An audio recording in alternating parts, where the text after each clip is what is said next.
If Gary Vee sees this and he sends a HR email, we're dead. We're all dead. Can I just pause and say that Shermaine and Zach are like matching today? Yeah. Guys, we're not dating. She's not my I didn't friend. get the memo. Okay, tell you what. Let's just go straight into it. Okay, I'm scared. Hey guys, welcome to the first episode of After Hours, and basically this conversation or this podcast will be just an informal conversation with some of my friends here, and I just have to say sorry to you guys because I had a lot of technical issues because it's the first time that I'm doing a podcast with 5 people, and yes, this podcast will be just an informal talk between friends, and maybe we can start off with a little rounds of introduction and then we can just break from there. So, Okay. Zach.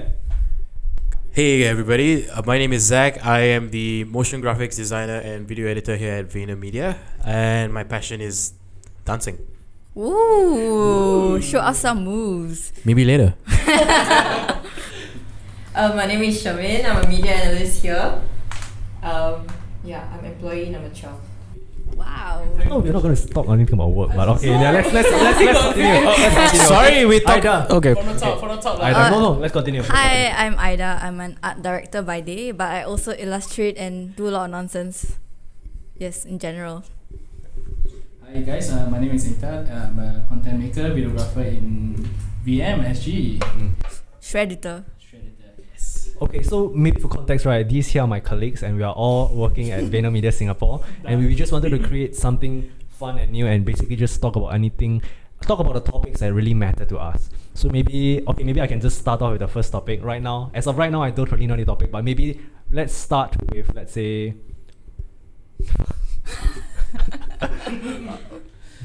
Maybe what's current? I don't know. Okay, I mean, if we want to talk about current things, right, what do you think of the... Is that too boring? Okay. Okay, tell you what. Let's just go straight into it. Okay. Okay, I'm scared. Which relationships? okay, let's go. Zach has some stories. Pick up all the airtime. No, come on. Okay, to make this conversation maybe a useful one, right? Maybe let's talk about relationships and more of the lessons that we learn from, let's say, maybe it's not so much of like romantic relationships. It can be work relationships, relationship with bosses, relationship with ex-bosses, all that kind of stuff. So maybe to start off things, right? Maybe each one of us can just share a relationship that we were in and maybe some kind of lessons that we learned, and yeah, just for us to learn from each other. I think a good example is like Miss here. Me? You've been with your boyfriend for very long already, right? Yeah. So I have the same boyfriend for 8 years. Why is that? No, I think that's like a commendable Hey, invite me to your thing, wedding, you know? huh? Okay. Yeah. I guess he's like my first love. I guess. Ooh. Wedding, maybe somewhere in the future. I don't know yet. No proposal yet. Hint. Then what do you want me to Hint. Okay, so You watching this, huh? Better watch out. Are you like looking forward to the day that he proposes you, or what kind of proposal do you want? Like, Actually, I'm looking forward to getting my own house. That's like. but you have already BTO already, right? I have, but I haven't get my own house yet because the government balloting system is not in my favor. Okay. Yeah. I'm more excited about getting my own house than having a big wedding or getting proposed. To be honest, like the whole like getting married and wedding thing a bit scary to me. A big question, right? Do you think romance in Singapore is dead, given all this kind of BTO and stuff? Like, from your opinion of having been in such a relationship for 8 years. Okay, I don't think the people around me here has applied for any house yet. For sure. So I would say it's not that romance is dead, but yeah, it's very common where couples just discuss like, do you want to get a house? And they're like, yeah, I really want to get a house. And then they just BTO first before even thinking properly. Yeah, and It's quite common. I'm sorry to put you in a spotlight for that, but I think our generation or culture here is that you ask someone to buy a BTO first before actually getting married, where you don't have actually know what is it like living with the person yet, or like truly understanding the financial burden of that. And a lot of us as youngsters, this like the next step. Oh, in your 20s, you save up, you marry, you buy a house and stuff. But like I think a lot of us in our 20s are still figuring out. Yeah, at least for me. I mean, on that note, right, how do you guys feel about this topic? I feel that he's no longer in his 20s. I don't know why you say that. Hey, hello. Hello. Bro, I haven't reached 30 yet. Just say. You're still young and hard, so Like I think one point that Zach mentioned, right, was interesting. Like before, let's say you get together with someone, or even deciding to marry with someone, right? He said that you guys, I think what you say was it would be better to have like living experiences with each other before making that final decision. But or what's the general thoughts on it? I'm not sure where you guys are at in terms of your BTO relationship, but what are your general thoughts on, let's say, staying with someone together first before making the big decision to be together for the rest of your lives? No, just the general thoughts. No, as in, like, I think like although BTO forces, I guess it forces like a couple to think about the relationship seriously before getting married, because before you get married you have to have a house, so that is like bigger than getting married, because if you think about it, it's much more expensive to like get a house than actually get married, and like it takes a few years, the whole process. So I know a lot of couples who also like they already put the down payment and then they break up. So I don't know, like as much as that forces you to become serious, that also places unnecessary pressure on a lot of couples, and like that's also assuming that you are like the conventional, like if you have like income and like you are like you have just a nuclear family and you don't have like other commitments to take care of. So I don't know about what happens to those people in the margins. Like even for a normal like regular couple, like the stereotypical one, they find a lot of problems. So I think I don't know what my point is, but yeah, there are pros and cons I guess. Yeah. It's a good and a bad thing. So, question, can I get a question again? Okay, looking back at your relationships, right? Yeah. I'm not sure where you are in your relationship status. Okay, you're single. Single guys, like put your number. He's there, available. put your number. Okay. Do you think it's necessary to stay with someone, let's say for prolonged periods of time, before making a decision to get married? Do you think it's one of the conditions that you will see in a partner before, let's say, bringing it to the next step? Like, for my opinion, right, I do think so. I think staying together and, let's say, going out on dates and everything, it's a very different thing. Yeah. Like, okay, sorry to like sidetrack, right? Sometimes, because I have friends that break up, right? Then sometimes it's not that the person changed, but it's because what they focus on change. Like, so when you stay together with a person, right, you focus on things that might not be too nice or things that you might not want or you do not see desirable. You know what I mean, lah? So yeah, sorry, going long rant, right? Ingta, what's your general thoughts on it? Okay, so the thing is that I think that like getting a house is one thing, right? I mean, the thing is that you need to have a stable income first, and like make sure everything is stable, and you and your partner can connect. And you guys, the thing is that I think it's not about when, it's about like when you think it's ready. You know, like you and your partner think that okay, it's time to get a house, like BTO and stuff, and that's where you should do it. But I don't think there's like a duration, like 5 years later, 10 years later. You know, sometimes I mean, it depends like how do you see stuff, and everyone have their own thoughts and all it. You know, like sometimes people love to like have their own house, but is that the right choice? That's one thing, you know. But I mean, sometimes people may like spending time together with just one person. But I also think that like sometimes you just want to spend time with your family first, and then move on with like your partner and stuff. So it's just, I mean, it depends. So yeah. Actually, I think maybe not necessary to stay with your partner first. Unpopular opinion, but I feel like sometimes having too much options is bad for you. Like, I agree. Yeah, like I have friends who the other extreme is friends who go into a relationship without like, you know, like the traditional kind. They don't believe in dating sort. I have friends who do that and they are happy now with like very successful with kids and everything. So I feel like, I guess there's no right or wrong lah. It's just what you decide to do. I think ultimately it's a choice. Like, you can choose to be with someone because you never dated anyone before, and then the first person that comes your way, you really like the person, and then you want to spend the rest of your life with the person. Or you can be like, you have so many choices that you don't know which one to decide, because every single one you swipe left or swipe right with, you like his or her personality, or you like certain things about them, and then you can't make a decision. So I think ultimately you have to make a choice. Yeah, choose wisely. But you got too many options. What? Yeah, you got so many options. Yeah, it's like Netflix, you know, when you have so many Netflix shows, you don't know which one to decide. Wait, Yeah. so this Netflix show is like the topic of swiping left, swiping right. Now that you're giving so many options, No, there's actually a psychological thought about that. Like one of my theses, I actually wrote about it. Like, which is like official thesis. yeah. Like when I wrote for my when I wrote my thesis, it was basically about like how the user interface design of dating application is so simplified that it desensitizes you as a human being to just seeing what is attractive to you or not, and then that puts or undervalues the human being into something that's so superficial. And then when you have so much options, you are bombarded with so many different messages. And think about it this way, it's also related to like evolution and evolutionary science, where it's true. No, I think it's very interesting. it's like okay, our grandparents' generation grew up in the generation where they would date people around them or people that they are known, they grew up with, or friends or family or friends of friends.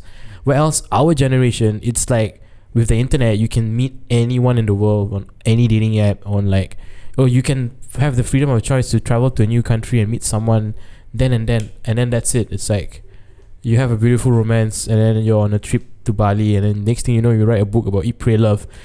But my point is, your point is, my point is that like with so much abundance of choice and access to people, like there's this problem of like people not choosing to be serious and many hearts being broken. So ultimately, I think like our grandparents' generation, they decide and they choose to be with the person. Same goes with us. Like even though we got so much choices, we have to decide. On a range, right, let's say when it comes to dating, right, I think it seems that you're saying that you're more okay. I'll just speak for myself. Like I think I'm more of the traditional kind, because for myself, right, I had used dating apps for a while, but I felt like I really couldn't form meaningful relationships. That's why I think I'm in the old school in that way. Like I'm old school in that way. Like I think I would want to get together with someone. Let's say because I'm in Chinese orchestra, right? Most of the girls I dated like all from Chinese orchestra. Within my socials, I'm single Most now. of the girls. But I feel like I'm traditional in a sense. Like where are you guys on a scale? I feel like I'm very traditional, and dating apps to me hasn't worked very well for me, in a sense whereby I haven't really met someone that I really like.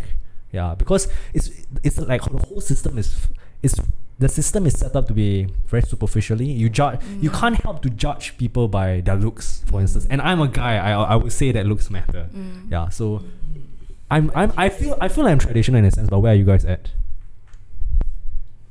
To be honest, I'm not very traditional, like in a way, like how you like Chinese New Year, that kind of stuff, or like Human dating. No, like just like let's say like the concept of meeting people online. Let's say like of any of you guys, right, who have dated, right, like have you guys like dated for a while with someone whom you have met online? Because I know of some friends like got married to their partner, like let's say through Coffee and Bagel. Yeah, I have one friend like that also. Coffee meets bagel. Yeah. Yeah. So the thing is, I do believe that like some of my friends tell me, yeah, you should try it. Then I do try it, but I don't know whether it's my problem or is it the app problem, or like you know what I mean. But that's just your general opinion. Like where are you on the scale of, let's say, the thing is that I date someone out of, like, because the things that my previous relationship were all like my secondary school friend or like IT friends. old school in the sense where you knew the person offline already. Yes. So I already know them, and then like I mean, to me it don't really matters, I guess. Yeah. So yeah, it don't really matters to me. I think like I am quite traditional. Like I prefer meeting people in real life, but also like similar to Zach's point. Like when you like, otherwise it's all the same. Like the way it's not about like that people are the same, but the way they portray themselves online, it takes a damn long time for you to crack the shell and like get to know them for who they are. But at the same time, I understand that not everyone has the privilege of like knowing people from primary school or secondary school. Especially like I feel like if you come into your late 20s and then like all your friends have kind of moved on or like found families. Your social circle, in my opinion, is like quite limited after you graduate. Yeah. No, that's so true. Yeah. So it's quite hard to meet people also lah. So how do you suggest let's say single guys like me meet people? Or like, and it's like, okay, no. Let's change the topic. I don't talk about it. People like me. No, okay. Hey, I'm single, but like Oh, tell us the story, Zach. How many girls already in year 2020? no comment. Status update. No comment. Okay, maybe let's. Okay, so actually, we started this conversation right, saying like talking about our relationships, right? Charmaine started off talking about like her relationship with her boyfriend, a very long relationship, right? Maybe let's move on to another kind of relationship that we can talk about that we think is meaningful.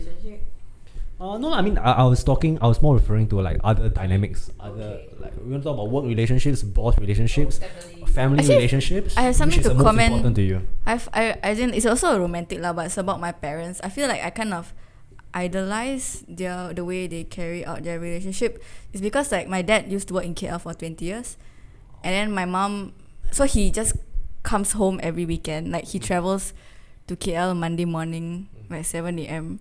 Go straight to office, and then Friday 5 p.m. fly back to Singapore. But I feel like it's quite nice that they kept their I think like on weekdays my dad doesn't really like my mom, she doesn't really like put his hand into like household stuff. My mom runs the household. She drives my sister to school. She does everything. She owns the car lah basically.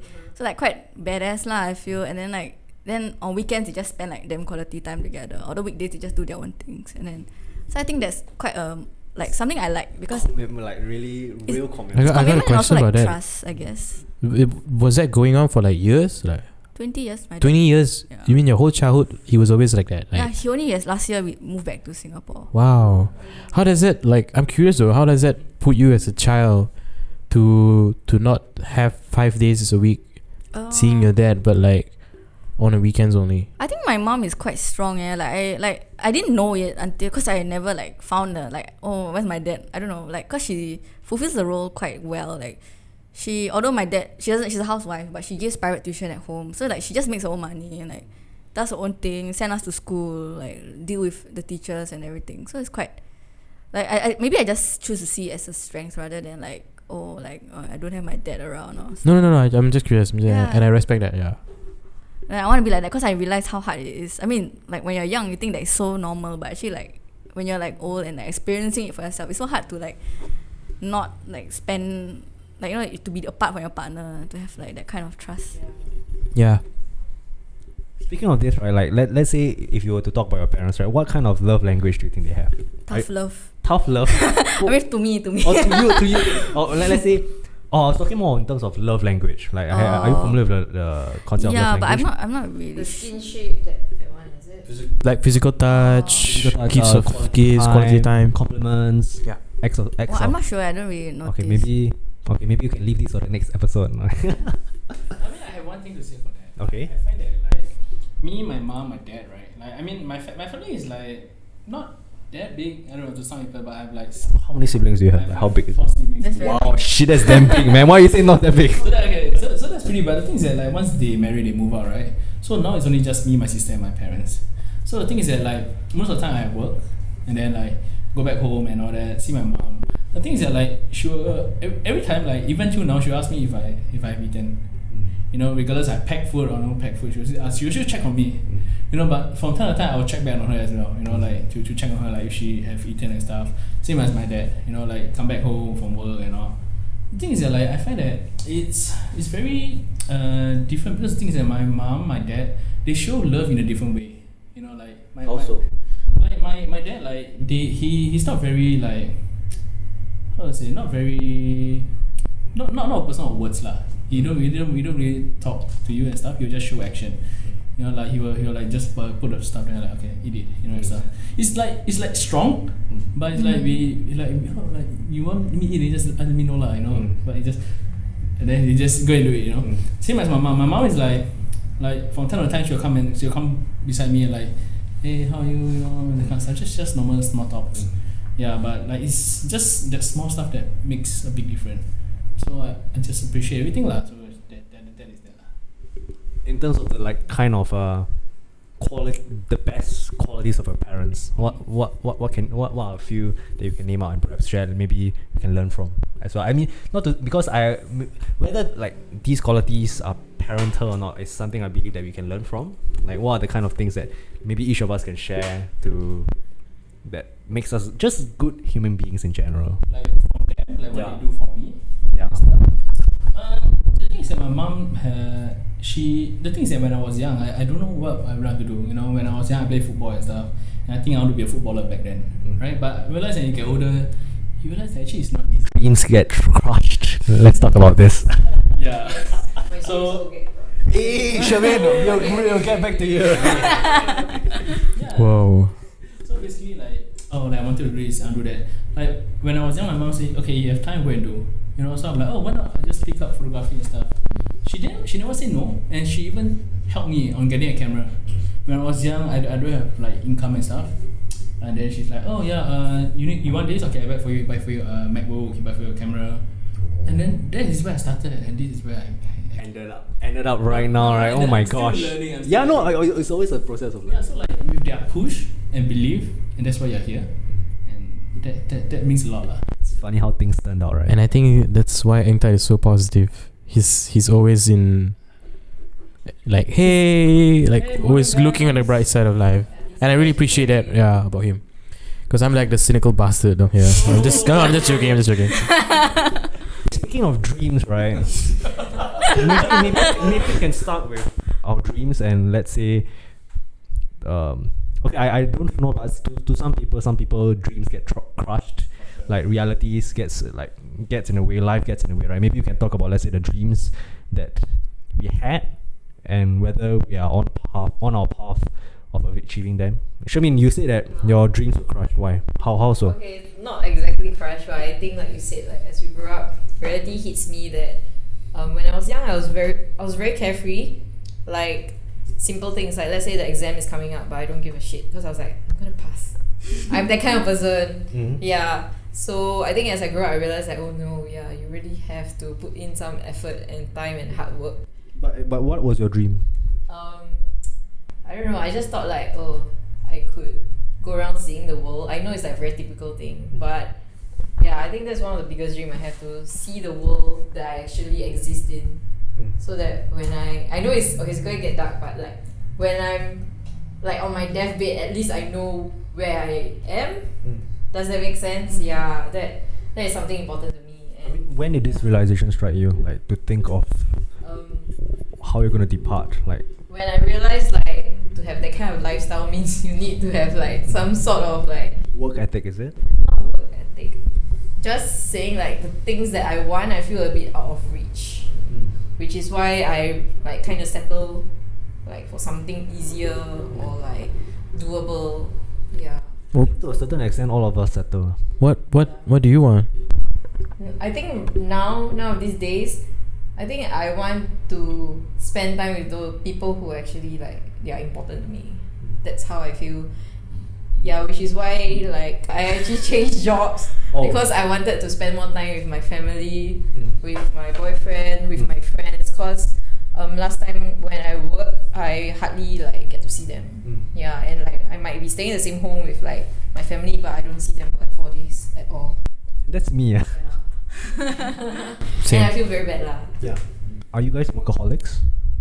Recently, I had some messages on LinkedIn lah. So there was this new media analyst that was accepted into Vayner. So she was asking me how is it like lah. Then but the question I asked her was, what's most important to you? And I think that to every single one of us, right, there are the most important things to each and every one of us are very, very different. So obviously to Shermin, right, it means spending quality time with the people that means a lot to her. Making the most use of my time. Yeah, making the most use of your time. So, what is the most important thing to you? Actually, like, not really a similar story lah, but I think when I graduated from uni, I wanted to like have the artist life. So I actually like rented a studio for 5 years and like was self-employed, and like it was like you're your own boss. It was the dream life lah, like, you know. I think I like to talk about this, like, in terms Actually, I of admire that, you know, like not many, not many people can do that.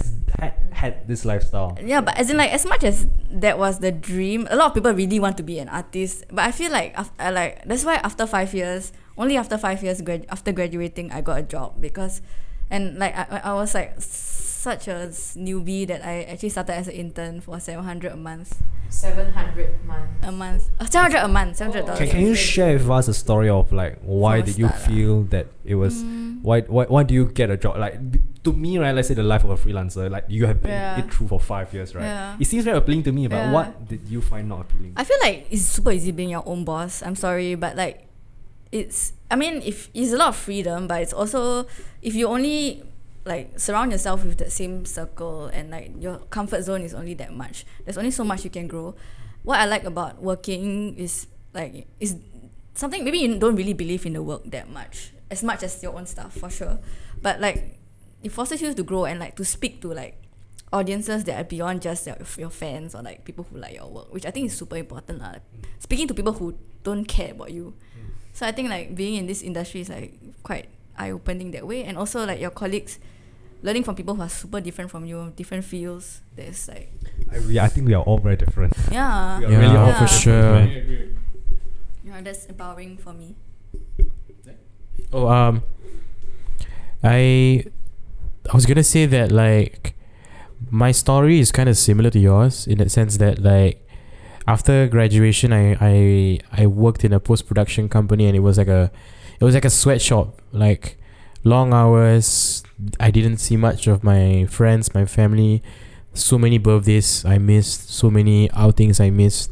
But at that point in time, like my number one focus was my portfolio. Like I wanted to be the best that I can be, and I put in so much work in that. So it's like I had literally no life. Within the first year, I remember coming home, playing with my PlayStation, and going home and sleep. And then the next day I repeat again. And I remember like I was making good work. I was getting good at what I do. But after 1 year of that, I realized that like, is this it? Like, is this life? Are we just meant to exist and live and work and die and shit? Like, what's the meaning of all this? When you're on your deathbed, you go self-reflect on your life. Yeah.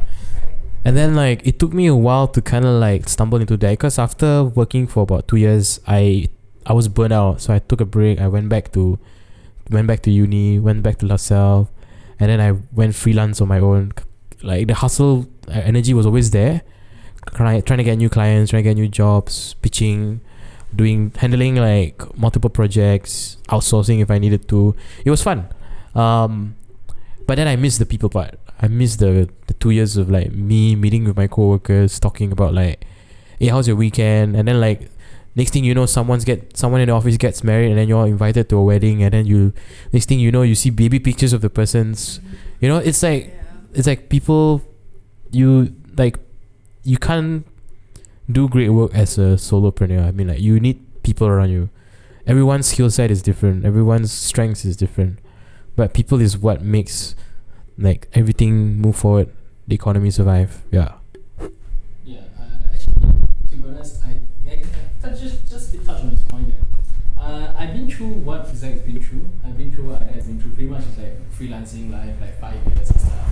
I mean, I myself been doing freelancing for 5 years now, like photography and stuff. But the thing is that I realized that like when I did freelance, right, I'm all by myself, one man handling everything. But I noticed that actually with a team, you can do a lot more than that. And the thing is that that's why I make the choice of like, maybe I should join a company and see how the agency runs. And that's why like, when the thing is that top of my head was like, before that, just by myself, I was thinking photography, maybe I can do more than that. Instead of just taking photos, I can do videos. So for taking videos, I'm like, oh, actually I can do more than that. So that's why I think, okay, with an agency, there's a lot of different talents around. Maybe everyone here are good, you know, like creative and all that. Everyone has their own skill set. The thing is that, so after that, I think that actually from video, you can learn a lot more from each other. And like photo, we can make a photo, make it look like a 3D stuff, like 2D stuff. We combine two talents together, even three, to make it something unique, different. And that is what I like as well, like something different from what we've seen out there. Sometimes I think like, because I also had a few podcasts with like some solopreneurs, and that's what they say exactly. Like when you're in alone, right? How to say, the effort they can get by. But it depends on what you want. Some people are comfortable with work. Some people, let's say, I had this podcast with this lady, right? She's a solopreneur. The reason why she wants to work by herself, right, is to basically give her time to spend time with her family. So in that sense, she doesn't want that kind of. Let's say when you start a business, you always think that, oh, I want to get like hire people, everything, but that's not what she wants. She just wants to earn enough for herself and spend time with her family. So I think it's just different priorities, you would say. But I agree that working with like people of different expertise, right, excites the hell out of me. Can I just say that I feel like the reason why like people like Zack and Ing Tat can find meaning whether they're working solo or with people is because they really are just super earnest and passionate about what I mean, like all of you lah. I feel like I think people fall into the trap of like, oh, I want to be an artist, or I want to work for a company, I want to be a boss of this company. I feel like you should just love what you do, and like no matter where life takes you, like maybe like you have a kid and you're forced to be a entrepreneur back again, or like back to self-employment, then you will still do it well, because as long as you got that drive, I think also it's also like different phases in your life. Like when I was younger, I really was driven with like creating the most amazing, best looking, cool works that I could possibly create, and I pushed myself. But now if you ask me that question, I'm more chill and lepak and really laid back. Like I want to spend more time with like on the dance floor with someone dancing, because that brings me joy right now. And who knows, 5 years from now it might be different. It might be like me taking my son out, you know. Yeah, who knows? Yeah. Whoa, we're getting there. Wait. Call me daddy. Like how life. Oh my God. I know you're saying. No, as in like, I think like it's like quite interesting to see how life changes. Like, you know, like I used to be so like bent on building my brand, like, you know. But now if you ask me, I rather do work for like like it's quite cool lah. Like, you do work for companies, you don't get credited, but it's okay. It's quite nice. I find this twist very fascinating. Like, what? Why? Like, As in maybe now lah. I just feel like it's quite like the world needs. If you are so selfish to like keep your work to yourself, like just doing work for yourself, like I don't know, the world needs creativity in like the community needs it lah. So just be selfless about it. I think. Not to say that it's a selfless act lah. I just feel like it's the right thing to do. Yeah, actually on top of that, another thing I thought of was like work-life balance. Like, I like to use this word. Like, the thing is that like as much as you work, you need to balance your life aside from work. You know, like as much you are working very seriously at work, but at the side you also think about your friends, your family, your close ones. That's why like the thing is that when you work too much at work, a bit of too much is not good as well, right? So it's good to have a bit of balance to keep yourself like at the same time you're working, hustling, but the other part of the side would be like you're doing something that you like and you're passionate about. The thing is that after I joined like my full-time job, I find that like I miss out a lot of what I've been doing, like freelancing, going out shooting stuff. But on top of that, in my full-time work, I get to learn a lot more than I expected. And like that is what driving me like, oh wow, I need to do more, I need to learn more. And on top of that, life is too short to even think about what is negative around you. And being positive is, to me, is the key to success. Sounds very Gary Wow. in a chat. Wow. If Gary V hears this, he will be very proud. Gary V. Hey Gary, let's tag him after this. Okay, so on this note, Gary V, maybe you can end this podcast lah. I think we are almost times, but if there's one lesson that we learned from Gary V, what would it be? Oh no. Oh no. Oh, we're doing this? Okay. What if he sees this video and then he comes to Singapore? He'll never see this video? You'll never know. I'll never know, but I'm Hey, sure if Gary V sees this and he sends a HR email, we're dead. We're all dead. No, I'm joking. This topic is okay. a bit hard. Like, It's a bit hard. Okay. it should be like a individual kind of I don't know. Individual, yeah, just answer from your Put a point. Gary V there. I think quite hard for me to answer that. Okay, maybe let's change topics, right? Okay, maybe to end out this podcast, right? Shermin, what shall be our last topic? Okay, I think this is the first time that you guys are doing a podcast. Yes. This is like, I've done it for quite a while already. Yeah. What do you think of podcasting in general? Now we are ending off the episode, right? What are your first thoughts on it? So this is the first time that everyone here is doing a podcast. So I'm a podcast geek lah. So I have my own podcast. Do like, comment, subscribe. But having been through like let's say just one episode of sitting together, right? What do you feel about podcasting? I honestly love listening to podcasts. I listen to podcasts on various kind of topics: social science, psychology, business, finance, arts, entrepreneurship, everything. And sometimes like when you're listening to music, yeah, you get in the zone and you listen to music, but I think listening to podcasts, it's like a good way to consume content without thinking, and then it's at the back of your head and you're listening to it. Yeah, that's what I feel. No, but like having experience and being on a podcast right now, how do you feel? Not about. Yeah, you're not. Oh, not about podcast. How do I feel? Being part of a podcast right now. It's natural to me, you know. I'm like, I'm doing my radio DJ voice. No, I'm just joking. But like, I think it's okay. Like, okay, partly also because like I grew up with theatre. Like I was part of a theatre community in primary school. I was acting, I was singing, I was dancing, I was performing. So like I'm not really camera shy about this. So to me it's okay. It's like people can express so much. Yeah. Sherman.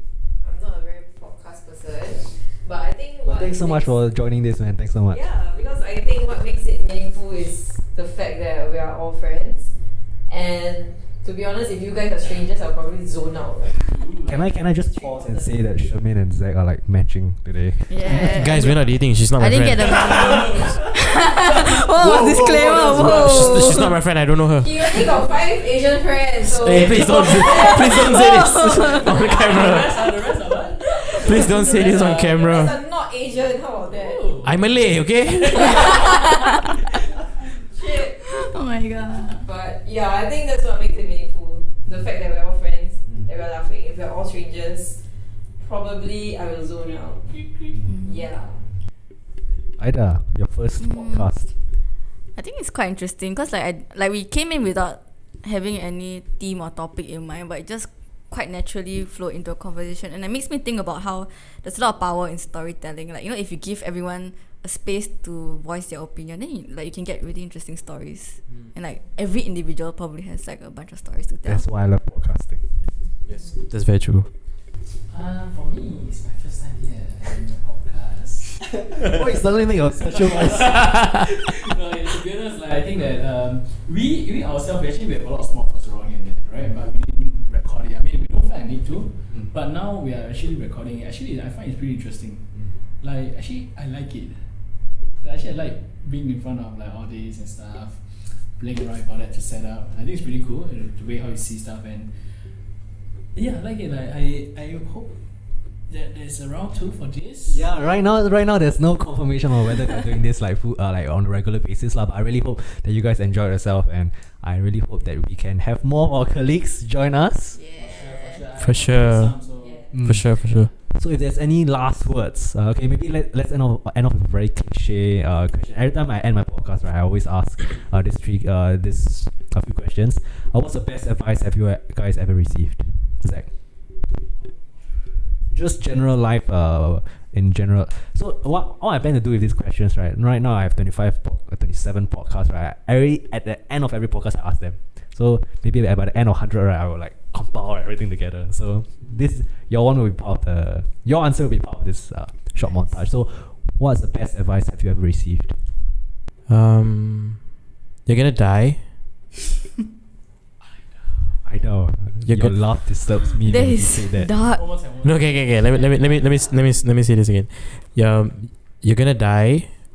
Life is really short. Life is so short that you never know when you're gonna die. But at the same time, it's like this chase for more money, more power, more love, more fame, more success will all go to dust anyway. So it's like what truly matters is doing things that's true to who you are as a person, which means if you love cooking and you want to be a chef, go ahead. You know, if you love dancing, you want to be a dancer, go ahead. Do something that you truly love. Nobody really gives a shit. But like don't even listen to people who say you can't do this, you can't do that. At the end of the day, it's your life, and do it with love, with passion, and appreciate the love and people around you. Yeah. Shabin? I think I'm kind of similar in that sense. The best advice I've gotten, I think, is from myself, where I think I self-evaluate sometimes, where I think, okay, if I go down this road, will I be happy in like don't know how many years time? Will I be happy and like, you know, at the place that I want to be? So that's how I sometimes make my decisions or self-evaluate. So it's kind of similar to him, is because I would say I focus on myself and what I love and my happiness, rather than all the physical stuff that I know is intangible, and when you are gone, you can't bring it with you. I think memories are the most important. Yes, memories. Yeah. For me, something I live by is you don't know what you don't know, which I feel like is super powerful because like sometimes you hold on to things because you think that like it means a lot to you, but then you don't know the possibility of like the other things. So it's quite like, oh my god, mind blowing. Opens your mind to a lot of things. Alright, to me. Okay, the thing is that life advice. The thing is that like I find that everyone have their own challenge they face in life. The thing is that the challenge could be big, could be small. The thing is that if you overcome it, that means you are better than yourself yesterday, right? So the thing is that life advice. Not life advice, just the best advice. Inta has a lot of advice. Advice.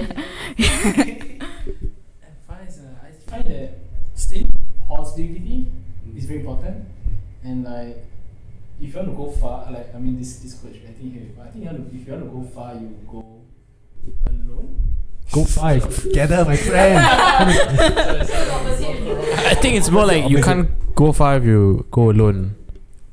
Sorry, If you want to go fast, you want to go fast, you go alone. Go alone. You want You to go far. you go together. Yes. So that's the one. Like, correct, right? Yeah. That's a quote. Yeah. Thanks. I said this in one of my vlogs, I remember, but yeah. Yeah. Okay, but yeah, so I just one I think that is very important is positivity is very important that everyone should be happy, should not be sad. But if you are sad, that means I don't know. Bopian lah. If you're sad means you're not there in where you want to be in life, I don't know. isn't it? I don't know. It's just Or if you're sad. it's not ringing. Okay. I guess, to me, the best advice that I've ever received, right, is don't be addicted to opinions. Whoa. Both positive and negative. Whoa. Yeah, that's the best advice I've ever received. Sometimes people say, oh, don't be affected by negative comments, right? But for me, right, at least looking back at my past self, like, I'm affected by positive comments and I get addicted to them.